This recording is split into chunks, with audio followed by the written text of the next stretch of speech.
पूर्णिमा के दिन चंद्रदेव की पूजा कैसे की जाती है। अगर आप पूर्णिमा का व्रत करते हैं तो चंद्रदेव की पूजा जरूर करना चाहिए।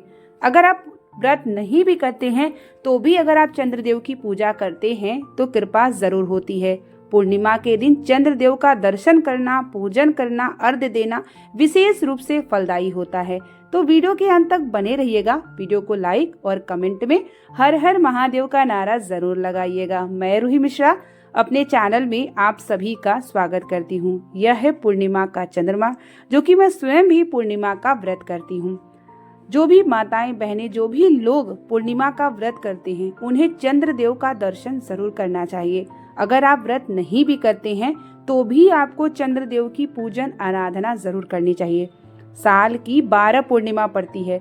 अगर पूर्णिमा पर आप सिर्फ चंद्रदेव का दर्शन करते हैं तो उससे आपके शरीर से बीमारी समाप्त होती है, देवता की कृपा होती है, कुंडली में आपके चंद्र जो देव हैं वह मजबूत होते हैं। तो चंद्रदेव की आराधना पूजन पूर्णिमा के दिन विशेष तौर से फलदायी होती है।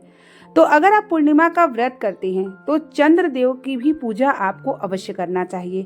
32 पूर्णिमा का व्रत रखा जाता है, जो कि संतान सुख, संतान प्राप्ति, अखंड सौभाग्य के लिए 32 पूर्णिमा का व्रत किया जाता है, जो कि मेरा भी संकल्प है। तो आइए अब जानते हैं कि चंद्रदेव की पूजा कैसे करना चाहिए। पूर्णिमा का आप व्रत करते हैं, प्रदोष काल की आप पूजन कर लीजिए अपने घर के मंदिर में। जैसे कि अगर आप विष्णु भगवान, माता लक्ष्मी, शिव पार्वती की पूजा की जाती है, इस दिन सत्यनारायण की कथा या पूर्णिमा व्रत की कथा की जाती है। खीर प्रसाद का भोग बनाया जाता है, लगाया जाता है। चंद्र देवता आपके 8 बजे के बाद निकलते हैं, तो आपको 1 लोटा लेना है, उसमें थोड़ा सा शक्कर, गाय का कच्चा दूध डालना है। उसके बाद आपको चंद्र देवता को देखते हुए अर्घ्य देना है। चंद्र देवता को देखते हुए आप अर्घ्य देंगे। और अगर आप व्रत करके करते हैं तो आप अगर संतान की प्राप्ति, संतान के भविष्य उज्जवल के लिए करते हैं तो आप संतान के अपना नाम जरूर लीजिए और धीरे धीरे अर्घ्य दीजिए। और अगर संतान प्राप्ति के लिए कर रहे हैं तो संतान प्राप्ति की कृपा जरूर मांगिए। धीरे धीरे अर्घ्य गिराइए और अर्घ्य जैसे आप थाली भी रख सकते हैं नीचे, उसमें रख के अर्घ्य गिराइए। उसके बाद आपको एक लंबी बाती का शुद्ध घी का दीपक दिखाना चाहिए चंद्र देवता को। और खीर भोग का जो आप प्रसाद बनाती हैं, उस प्रसाद को जो है चंद्र देवता को हाथ में लेकर के प्रसाद भोग बोलिए कि हे चंद्र देवता, यह खीर भोग प्रसाद आप स्वीकार करें।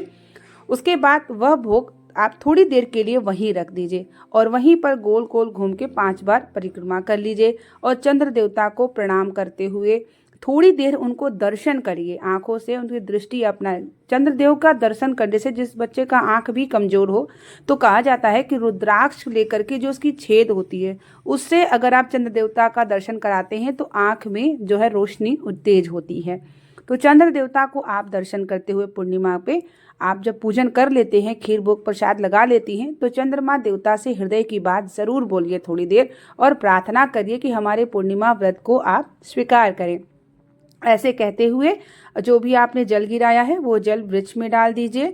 उसके बाद जो आपने खीर भोग का प्रसाद लगाया है वह आप अगर संभव हो तो आप जैसे किसी चलनी या किसी ऐसे द्वारा ढक दीजिए जिससे कोई खाए ना, मतलब कोई जीव जंतु ना खाए, अगर ऐसा डर हो तो लटका के रख दीजिए, चंद्रमा की रोशनी पूरी रात पड़े।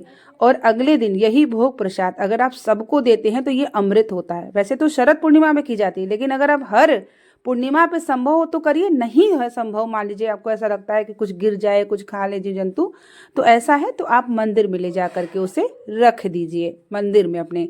उसके बाद अगले दिन यह भोग प्रसाद सभी को दीजिए, सभी को दीजिए, जिससे पूर्णिमा का जो उनकी रोशनी का दिखाया हुआ जो खीर भोग का प्रसाद होता है, खाने से शरीर की बीमारी समाप्त होती है। क्रोध जो करते हैं, मन की शांति अशांति मन में बनी है, तो वह सबकी कृपा जरूर बनती है। और जब आप पूर्णिमा करते हैं तो चंद्र देवता की पूजा जरूर करना चाहिए। और अगर आपने इस तरीके से 32 पूर्णिमा तक व्रत करके अर्घ्य देते हैं या आप मतलब हर पूर्णिमा पे यह कार्य करते हैं, अर्घ्य देते हैं, इसी तरीके से खीर भोग का प्रसाद, दीपक, धूप बत्ती दिखाते हैं, तो आपके जीवन में धन्य धान्य की कमी नहीं होती है।